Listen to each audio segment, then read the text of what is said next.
السلام عليكم ورحمة الله وبركاته.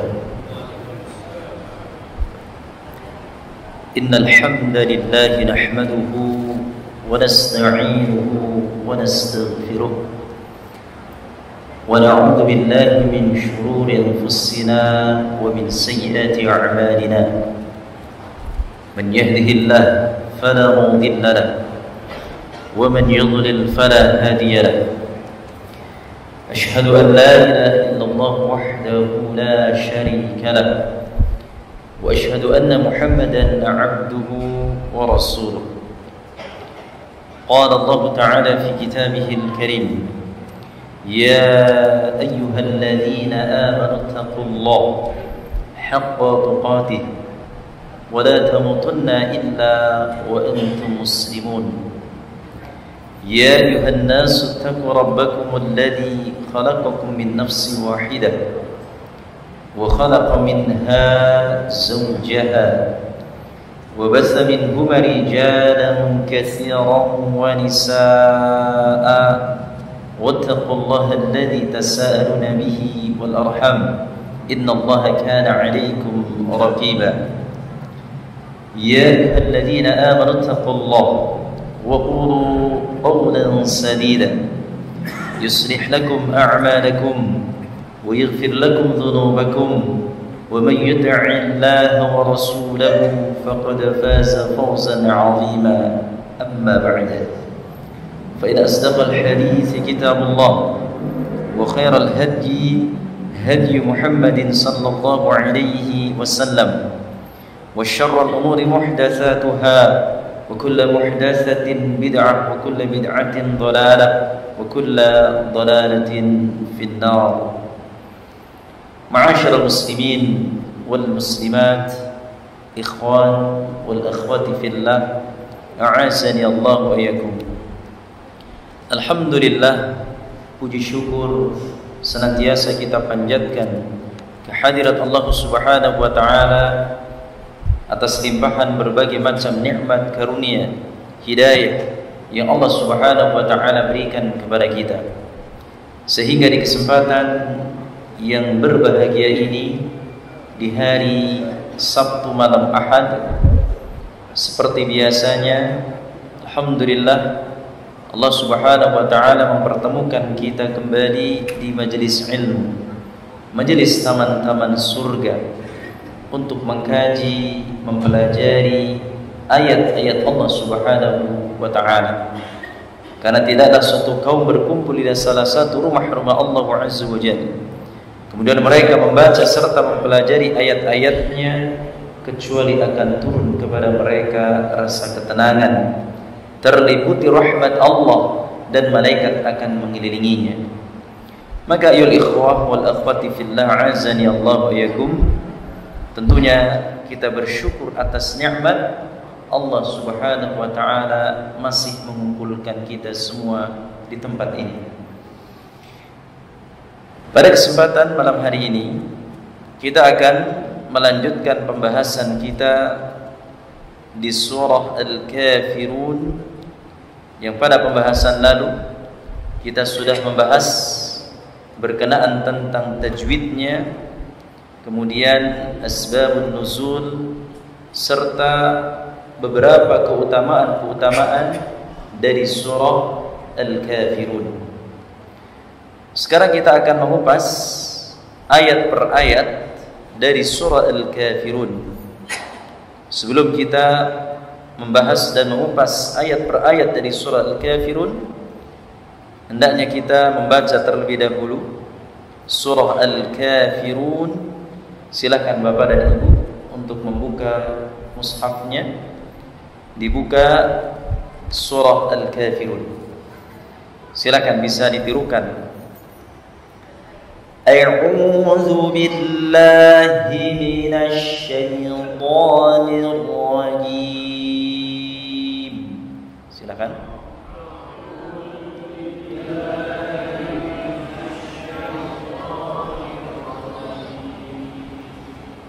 Bismillahirrahmanirrahim.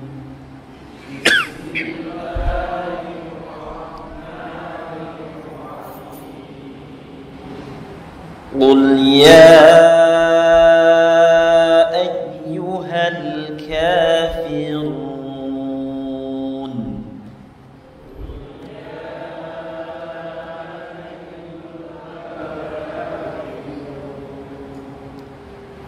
La a'budu ma ta'budun.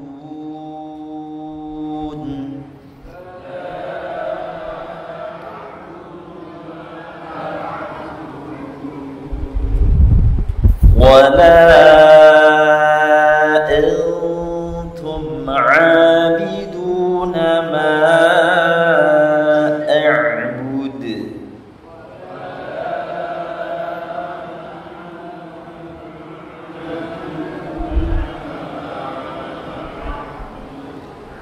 ولا أنا عابد ما عبدتم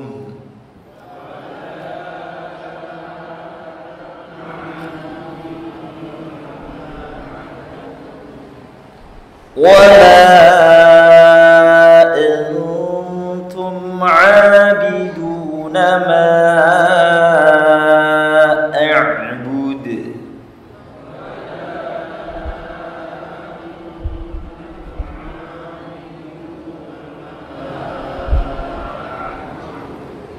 لكم دينكم ولي دين.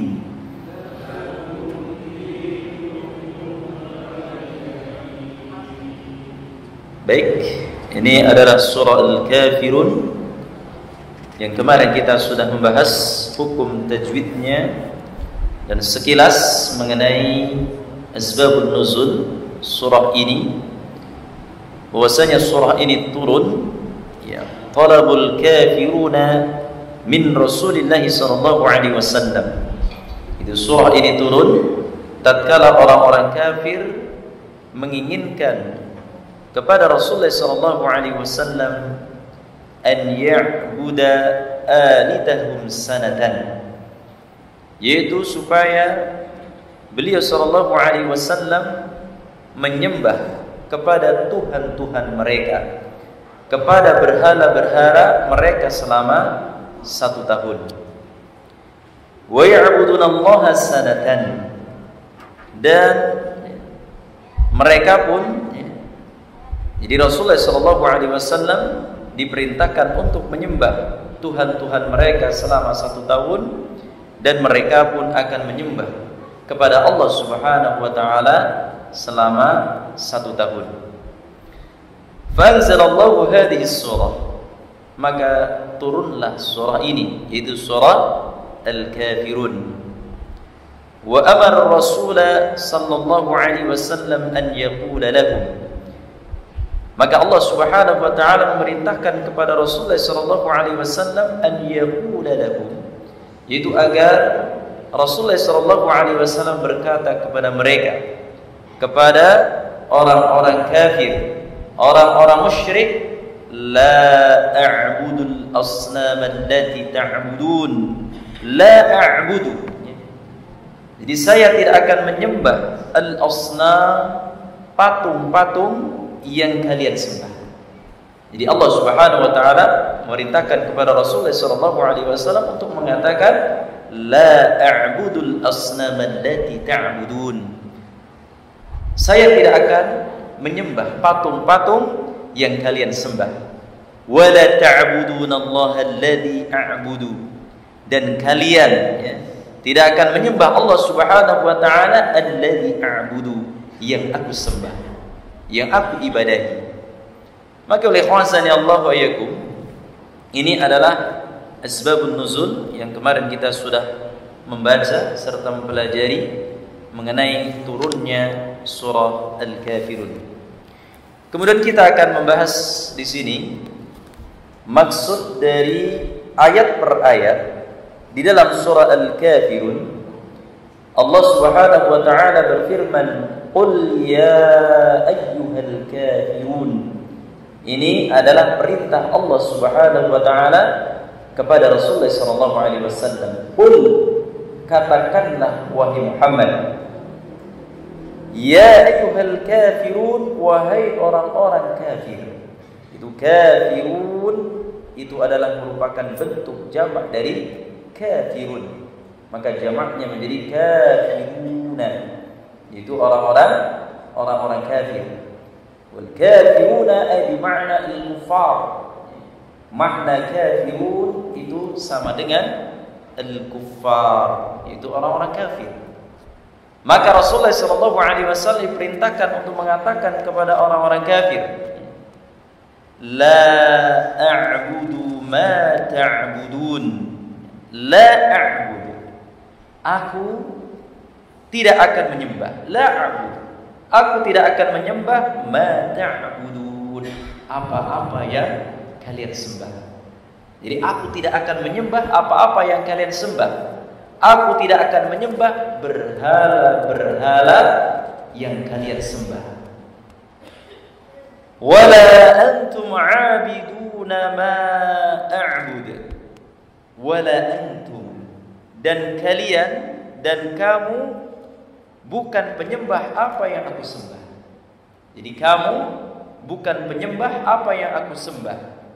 Wala ana 'abidum ma 'abadtum, dan aku tidak pernah menjadi penyembah apa yang kamu sembah. Maka oleh ikhwazani Allah wa iyyakum, dari ayat yang pertama sampai ayat yang kedua di sini menunjukkan ketegasan Allah Subhanahu wa taala. Ketegasan Allah Subhanahu wa taala memerintahkan kepada Rasulullah sallallahu alaihi wasallam agar betul-betul menolak, ya. Betul-betul di sini yaitu apa? Menolak dengan mentah-mentah ajakan orang-orang kafir yang mereka meminta apa? Agar orang kafir di sini menyembah Tuhannya Nabi Muhammad, dan Nabi Muhammad sallallahu alaihi wasallam menyembah kepada Tuhan-Tuhan mereka, yaitu berhala-berhala yang mereka sembah. Ikhwazani Allah wa iyyakum, di dalam ayat ini, dari ayat yang pertama sampai ayat yang keempat, Nabi Muhammad SAW, Rasulullah SAW mengulangi dua pernyataan yang kurang lebih maknanya sama, yaitu apa? Ayat yang keempat dan ayat yang kedua. Ayat yang keempat di sini berbunyi bagaimana? La a'budu ma ta'budun. Apa la a'budu ma ta'budun? La a'budu, aku tidak akan menyembah apa yang kamu sembah. Dan juga ayat yang keempat di sini, wala ana 'abidum ma 'abadtum. Di ayat yang keempat di sini, aku tidak akan pernah, tidak pernah menjadi penyembah apa yang kamu sembah. Maka kedua ayat ini diulang-ulang, Pak. Maksudnya itu sama. Maksudnya sama, akan tetapi maknanya nanti berbeda. Di sini para ulama berbeda pendapat tentang alasan pengulangan dua ayat ini, yaitu ayat yang kedua dan ayat yang keempat. Sebagaimana dikatakan oleh Imam Al-Qurtubi rahimahullah ta'ala, sebagian ulama menyatakan bahwasanya ayat yang kedua, la a'budu ma ta'budun, aku tidak akan menyembah apa-apa yang kamu sembah, Tuhan yang kamu sembah, ini berkaitan dengan perkara yang telah lalu. Jadi la a'budu, aku tidak menyembah, ma ta'budun, apa yang kalian sembah. Ini menunjukkan perkara yang telah lalu. Sedangkan ayat yang keempat, wala ana 'abidum ma 'abadtum, ini berkaitan dengan masa depan, masa yang akan datang. Maksudnya apa? Di sini tidak akan pernah menyembah Tuhan-Tuhan yang mereka sembah. Jadi maksudnya di sini adalah jangka waktu ke depan. Jadi Rasulullah SAW tidak akan pernah menyembah. Dan juga di sini dalam waktu dekat atau pada waktu saat itu dan yang akan datang tidak akan pernah menyembah Tuhan-Tuhan atau berhala-berhala orang-orang kafir. Kemudian ya ikhwani Allah wa iyyakum, maka dengan ayat ini Nabi kita yang mulia sallallahu alaihi wasallam ingin mengatakan kepada orang-orang kufar, orang-orang kafir secara tegas. Jadi tidak main-main ya. Karena ini permasalahan ini adalah permasalahan akidah tentang masalah tauhidullah. Maka Rasulullah sallallahu alaihi wasallam menyatakan secara tegas, aku tidak akan pernah menyembah apa yang kalian sembah dan aku tidak akan pernah menyembah apa yang kalian sembah. Jadi seolah-olah di sini apa? Litaukid, pengulangan, Pak. Pengulangan dari ayat yang kedua sudah disebutkan aku tidak akan pernah menyembah apa yang kamu sembah, sedangkan ayat yang keempat juga mengatakan demikian. Akan tetapi ayat yang kedua sekali lagi menunjukkan pada saat itu ya, ketika orang-orang kafir senantiasa terus meminta kepada Rasulullah SAW untuk menyembah Tuhannya, menyembah Tuhan-Tuhan orang-orang kafir. Sedangkan ayat yang keempat dalam waktu yang akan datang, gak akan pernah di sini ya. Tidak akan pernah. Ini maksud dari dua ayat ini ya. Ayat yang kedua dan ayat yang keempat.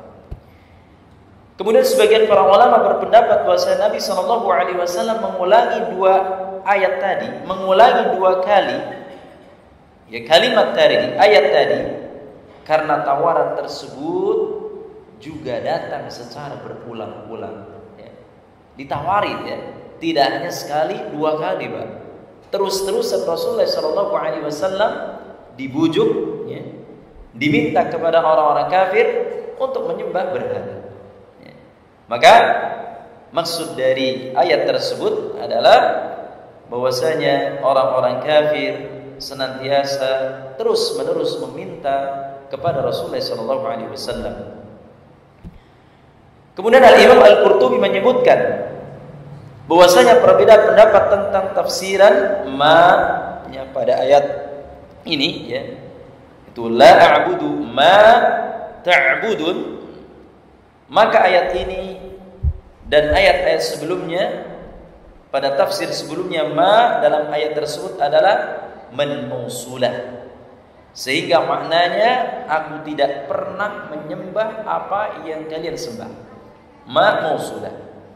Kemudian sebagian yang berpendapat bahwasanya ma pada ayat ini dan ayat sebelumnya adalah masdariyah, sehingga makna ayat ini adalah aku tidak akan menyembah sebagaimana cara beribadah kalian.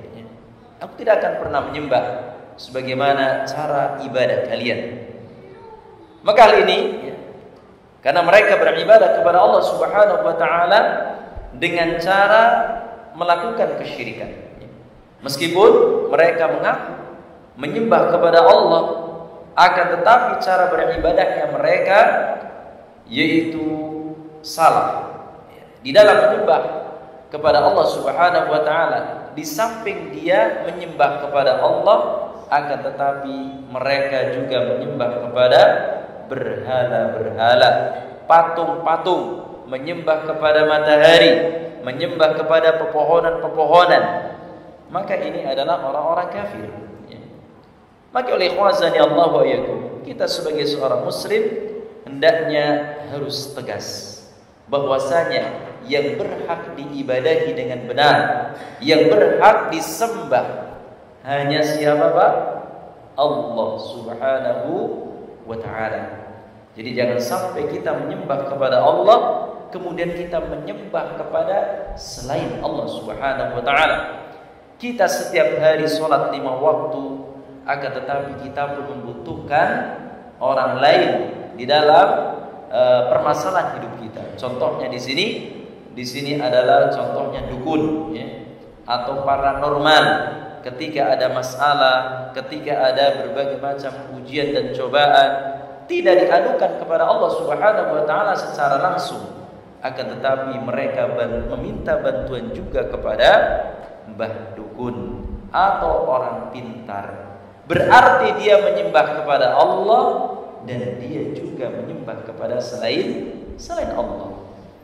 Atau bisa juga dia menyembah kepada Allah, dia sholat 5 waktu akan senantiasa terfitnah dengan kehidupan dunianya, sehingga dia melalaikan sholatnya. Ketika adzan sudah berkumandang, ia sibuk dengan pekerjaannya, ia sibuk dengan laptopnya, ia sibuk dengan HP-nya. Berarti dia selain menyembah kepada Allah, juga menyembah kepada selain Allah Subhanahu wa ta'ala. Maka hendaknya kita berhati-hati, ikhwan. Ya, kita harus tegas. Ketika Allah Subhanahu wa ta'ala sudah memanggil, maka tunaikanlah kewajiban kita sebagai seorang muslim. Ayo ikhwazani Allah wa yakum. Ini makna dari ayat, ya. Ayat yang kedua, ya. Kemudian ayat yang pertama, ajakan, ya. Rasulullah SAW diperintahkan oleh Allah Subhanahu wa ta'ala.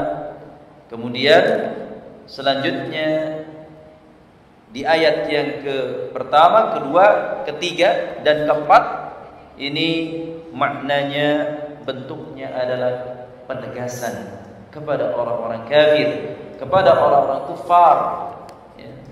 Itu penegasan bahwasanya Rasulullah SAW tidak akan pernah menyembah sesembahan orang-orang kafir. Kemudian Allah Subhanahu wa ta'ala berfirman, wala antum 'abiduna ma a'bud. Nah, ini juga bentuknya pengulangan di dalam ayat yang ketiga dan ayat yang kelima. Di dalam ayat yang ketiga dan juga ayat yang kelima di sini sama. Wala antum 'abiduna ma a'bud. Ayat yang kelima juga wala antum 'abiduna ma a'bud. Ini sama. Kadang-kadang kita suka kebolak-balik di sini, ya. Ketika membaca surah Al-Kafir, enggak nyampe-nyampe, Pak. Wala antum 'abiduna ma a'bud, wala ana 'abidu ma 'abadtum, wala antum 'abidun ana ma a'bud. Balik lagi. Wala ana 'abidu ma 'abadtum. Enggak lakum dinukum waliyadin. Karena apa? Ayatnya sama di sini, ya. Sama. Maka ini juga bentuknya penegasan. Wala antum 'abiduna ma a'bud. Dan kamu tidak pernah pula menjadi penyembah apa yang aku sembah. Ya. Jadi kamu tidak akan pernah menjadi penyembah apa yang aku sembah. Kemudian pada akhir ayat Allah Subhanahu wa ta'ala berfirman, lakum dinukum waliyadin. Untukmu agamamu dan untukku agamaku, ya. Lakum dinukum waliyadin. Atau bisa juga bagi kalian agama, bagi kalian agama kalian dan bagiku agamaku. Baik. Di dalam ayat yang kelima ini, wala antum 'abiduna ma a'bud. Maka ayat ini merupakan dalil bahwasanya agama tauhid dan kesyirikan tidak akan mungkin bergabung, ya. Jadi antara kesyirikan dengan tauhidullah ini tidak akan pernah bergabung, Pak. Ya, tidak akan pernah menyatu. Karena apa? Bertolak belakang. Satu sisi mengajak beribadah kepada Allah, diperintahkan untuk menyembah hanya kepada Allah Subhanahu wa ta'ala. Di satu sisi menyembah kepada selain Allah Subhanahu wa ta'ala. Maka dakwah tauhid tidak akan pernah menyatu dengan dakwah syirik, ya. Antara ahlu tauhid dengan ahlu syirik tidak akan pernah menyatu di sini. Pasti akan bertolak belakang. Maka di sini tidak akan mungkin dua hal tersebut disamakan. Inilah ma'asyiral muslimin rahimani wa rahimakumullah, bantahan secara tegas bagi orang-orang liberalisme atau penganut pluralisme yang mereka mengatakan apa? Mereka mengatakan semua agama sama, ya. Karena ada sebagian orang atau mungkin pemahaman orang-orang yang mengatakan wah semua agama sama. sama saja, ya, tujuannya sama, ya. Baik itu orang-orang Nasrani, orang Yahudi, orang Islam, Hindu, dan semuanya itu sama. Ini adalah pluralisme yang sesat lagi menyesatkan. Maka ini juga termasuk bantahan bagi orang-orang yang mengatakan semua agama sama. Tidak akan pernah sama antara agama Islam dengan agama selain dari agama Islam. Tidak akan pernah sama di sini. Mereka memahami ayat ini secara terbalik. Mereka memahami lakum dinukum waliyadin. Mereka memahami wala antum aabiduna ma'abud. Mereka memahaminya secara terbalik karena menganggap ayat ini menunjukkan Islam mengakui kebenaran agama lain. Ayat ini menunjukkan bahwasanya mereka mengatakan bahwasanya Islam mengakui kebenaran agama lain. Ini pengakuan orang-orang pluralisme atau orang-orang liberalisme. Maka orang-orang liberal di sini mengatakan semua agama sama di sini. Padahal seluruh ahli tafsir memahami bahwasanya ayat untukmu agamamu dan untuk pula agamaku ini adalah merupakan sebagai ancaman.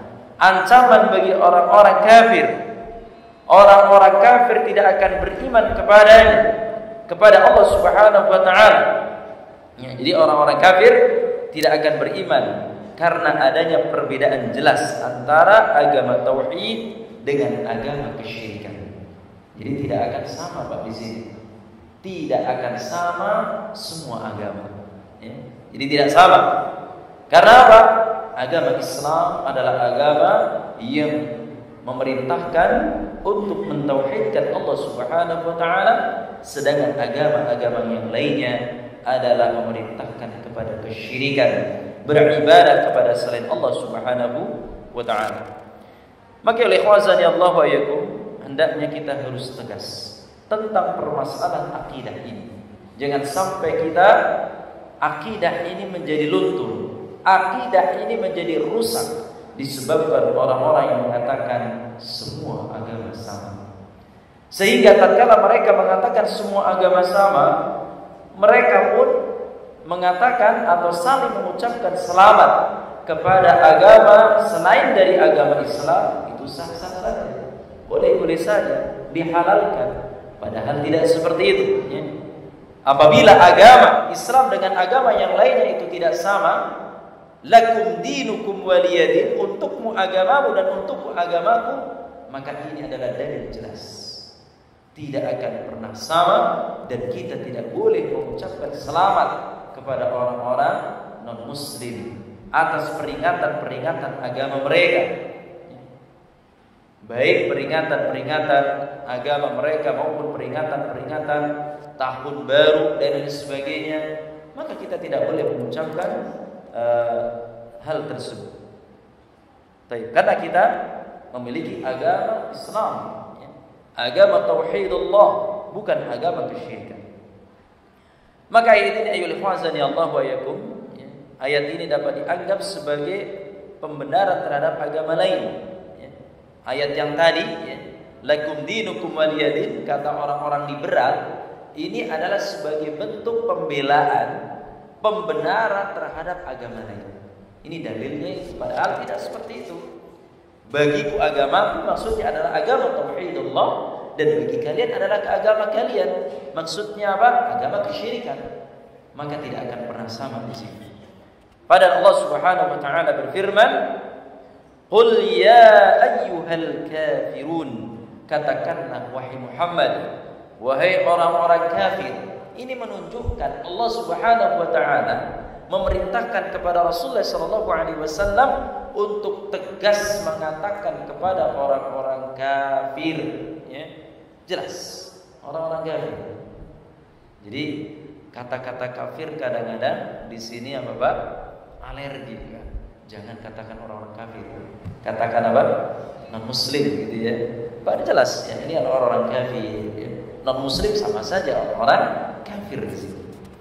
Maka di sini ikhwazani Allah wa yakum, penamaan mereka yaitu kaum musyrikin Arab dengan kafirun, ya, menunjukkan bahwasanya ini bukan membenarkan mereka, melainkan untuk menghina mereka dengan menamainya orang-orang kafir. Jadi orang-orang kafir adalah sebagai bentuk penghinaan bagi orang-orang yang tidak mau menyembah kepada Allah Rabbul Alamin. Maka ya ikhwazani Allah wa yakum, sebagaimana kita ketahui dan kita mengetahui bahwasanya satu-satu agama yang diridhai oleh Allah Subhanahu wa taala yaitu agama apa? Islam. Allah Subhanahu wa taala berfirman di dalam surah Ali Imran ayat yang ke-19, "Innad dina 'indallahil Islam." Sesungguhnya agama yang diridhai oleh Allah Subhanahu wa taala hanyalah Islam. Allah Subhanahu wa taala juga berfirman di dalam surah Ali Imran ayat yang ke-85, "Wa may yabtaghi ghairal islami dinan fala yuqbala minhu wa huwa fil akhirati minal khasirin." Barang siapa mencari agama selain agama Islam, maka sekali-kali tidaklah akan diterima agama daripadanya, dan ia di akhirat termasuk orang-orang yang merugi. Jadi barang siapa yang mencari agama selain agama Islam, maka sekali-kali agama tersebut tidak akan diterima di sisi Allah Subhanahu wa taala, dan mereka termasuk orang-orang yang merugi. Maka ya ikhwan wal akhwati fillah azza wa yakum, hendaknya kita pegang kuat-kuat dinul Islam, agama yang mulia ini. Jangan sampai kita lepas dari agama yang mulia ini hatta al-mamat, sampai kita meninggal dunia. Wala tamutunna illa wa antum muslimun. Janganlah kalian meninggal dunia, janganlah kalian mati kecuali dalam keadaan muslim. Karena ya ikhwah, ya, memang syaitan di sini senantiasa menggoda manusia,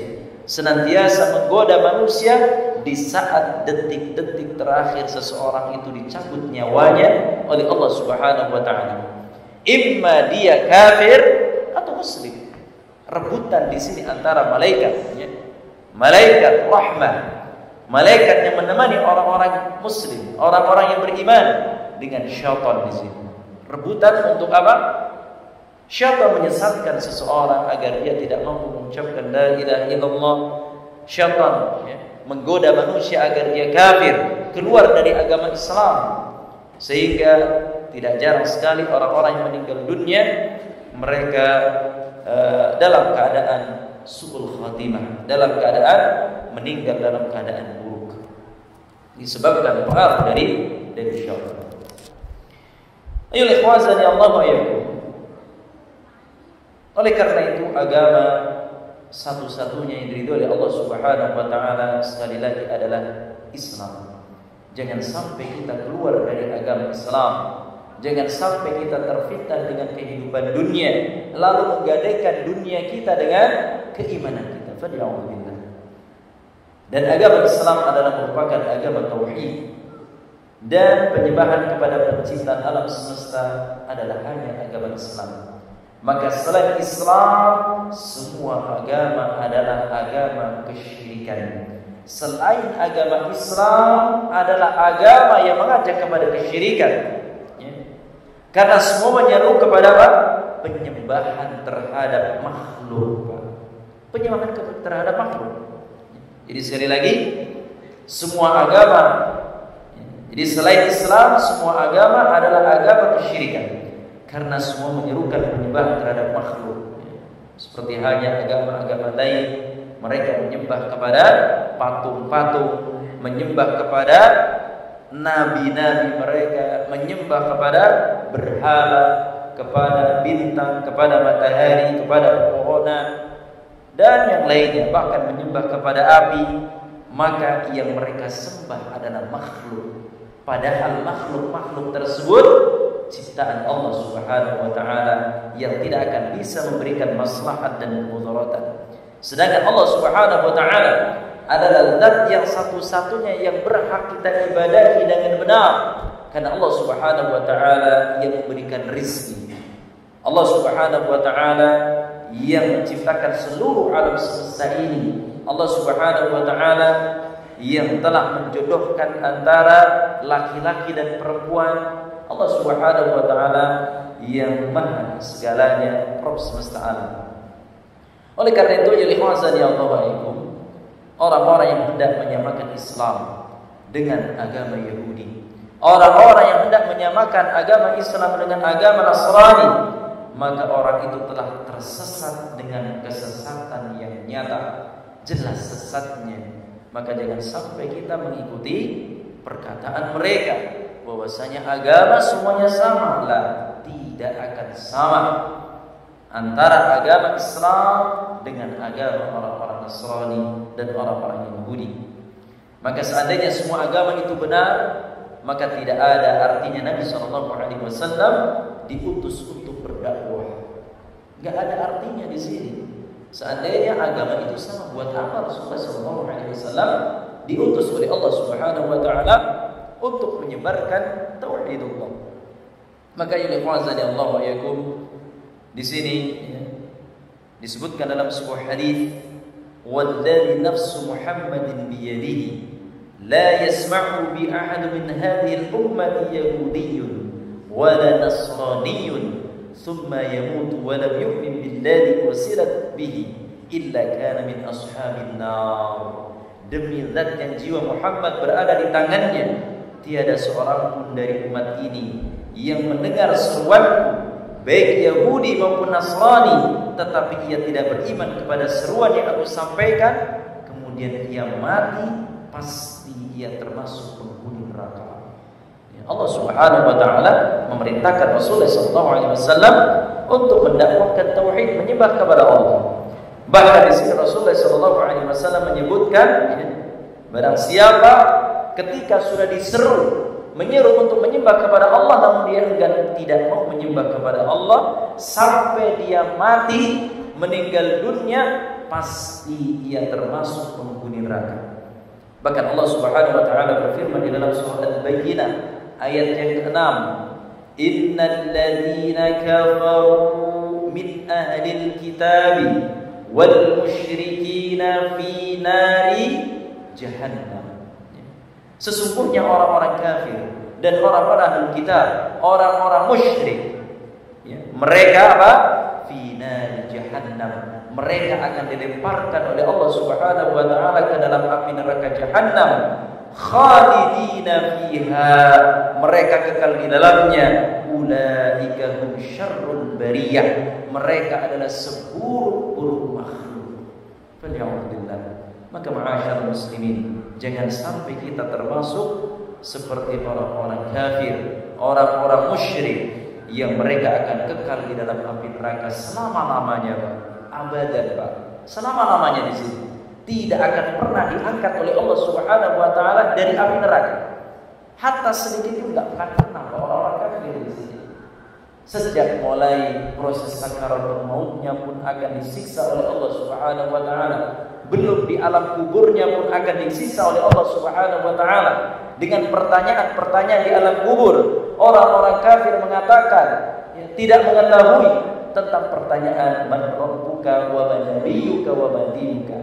Mereka mengatakan la adri, saya tidak mengetahui. Langsung dia apa? Disiksa oleh malaikat munkar dan nakir di sini. Maka oleh ikhwazani Allah wa yakum, dari saat itulah orang-orang kafir sudah perlihatkan betapa dahsyatnya api neraka di sini. Sampai datangnya hari kiamat tidak langsung diadili, ya mereka langsung masuk ke dalam api neraka. Mereka langsung masuk ke dalam api neraka disebabkan karena kekafirannya di sini. Kekufurannya, tidak mau menyembah kepada Allah Rabbul Alamin.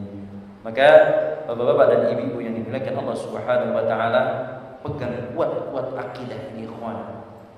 Lakum dinukum waliyadin. Bagimu agamamu dan bagimu agamamu. Yakfi, cukup. Jadi apa? Tidak ada istilah saya toleransi, enggak enak sama tetangga. Kemarin tetangga dari kalangan orang-orang kafir, mereka mengatakan apa? Selamat Hari Raya Idul Fitri. Rasanya nggak enak. Mereka sedang melaksanakan hari raya mereka. Saya mengucapkan ini tidak betul. Berarti apa? Akidahnya rusak di sini. Maka pertahankan akidah. Jangan sampai kita mengucapkan selamat kepada orang-orang kafir, karena mereka akan diadab oleh Allah Subhanahu wa taala. Mereka kekal di dalam api neraka. Ikhwah wal akhwati fillah, azza wa jalla. Mungkin saya kira cukup di kesempatan malam hari ini, karena waktu sudah isya belum. 1 menit lagi. Alhamdulillah kita sudah menyelesaikan tafsir secara ringkas dari surah Al-Kafirun. Semoga Allah Subhanahu wa taala menjadikan kita semua hamba-hamba yang senantiasa beriman kepada Allah, dan kita semua meninggal dalam keadaan muslim, dalam keadaan husnul khatimah. Amin amin ya rabbal alamin. Demikian yang bisa disampaikan. Ada pertanyaan? Tidak ada? Baik, silakan Pak. 1 ya. Mudah-mudahan saya bisa menjawab. Kalau tidak, tanyakan Ustaz yang lain. Allah. Sebenarnya pertanyaan yang dalam pikiran saya tadi Ustaz menyebutkan pelarangan ucapan selamat tahun baru. Baik. Walaupun kita tidak merayakan tahun baru, tetapi penanggalan Masehi ini kan kita tidak terlepas dari kehidupan sehari-hari. Nah, Ini bagaimana Ustaz? Apakah sebenarnya kita masih diperbolehkan untuk mengucapkan selamat tahun baru? Karena dalam kehidupan sehari-hari kita menggunakan penanggalan Masehi juga. baik. Nah, mengenai mengucapkan selamat tahun baru, selamat Natal dan tahun baru, ini sebenarnya satu rangkaian dari orang-orang kafir. Karena kalender atau penanggalan Masehi itu sebenarnya bukan dari Islam. Namun bukan berarti kita di sini karena sudah secara umum penanggalan kita pun menggunakan kalender Masehi. Kalender Masehi. Maka bukan berarti kita menghalalkan segala sesuatu yang sudah diharamkan oleh Allah Subhanahu wa taala. Bukan berarti kita menghalalkan, membolehkan seseorang untuk mengatakan selamat tahun baru, selamat hari Natal dan sebagainya, serta merayakan tahun baru dan sebagainya. Maka bukan berarti seperti itu, Pak. Tujuannya apa? Ketika kita menggunakan kalender Masehi adalah untuk kemaslahatan. Jadi harus dipilah-pilih. Ketika kita menggunakan kalender Masehi, tujuannya adalah untuk kemaslahatan, untuk kemaslahatan. Contohnya untuk dalam bekerja kita menggunakan kalender Masehi, tanggal sekian, tanggal sekian, tanggal sekian. Akan tetapi jangan sampai kita lupa, jangan sampai kita sebagai umat Islam lupa dengan kalender atau tanggalan Hijriah. Kita pun harus memahami, kita pun harus hafal bulan-bulan Hijriah. Jangan sampai kita tinggalkan. Jangan sampai kita tinggalkan. Meskipun dalam kehidupan sehari-hari kita nggak pernah, maksudnya di sini jarang sekali menggunakan Hijriah. Jadi sekali lagi, bukan berarti kita membolehkan atau menghalalkan selama lagi merayakan dan sebagainya. Bukan berarti seperti itu. Akan tetapi penanggalan itu, kita pun tidak bisa menghindari hal tersebut. Maka untuk kemaslahatan kita tetap memakai. Akan tetapi bukan berarti kita boleh untuk mengucapkan selamat tahun baru dan Natal tahun baru. Kan itu satu rangkaian, Pak. Ini adalah orang-orang kafir di sini. Wallahu a'lam bishawab. Seperti itu, Pak. Jadi harus dipilah-pilih di sini. Tidak disamakan. Wah, berarti kalau kita boleh dong. Kita kan pakai kalender mereka, Masehi. Boleh dong. Enggak seperti itu. Tetap kita tidak boleh, Karena ini masalah al-aqidah. Baik, demikian yang bisa disampaikan. Wallahu a'lam bishawab. Kita tutup dengan doa kafaratul majlis. Subhanakallahumma wa bihamdika asyhadu an la ilaha illa anta astaghfiruka wa atubu ilaik. Assalamualaikum warahmatullahi wabarakatuh. Insyaallah di pertemuan yang akan datang kita akan membahas surah Al-Kautsar.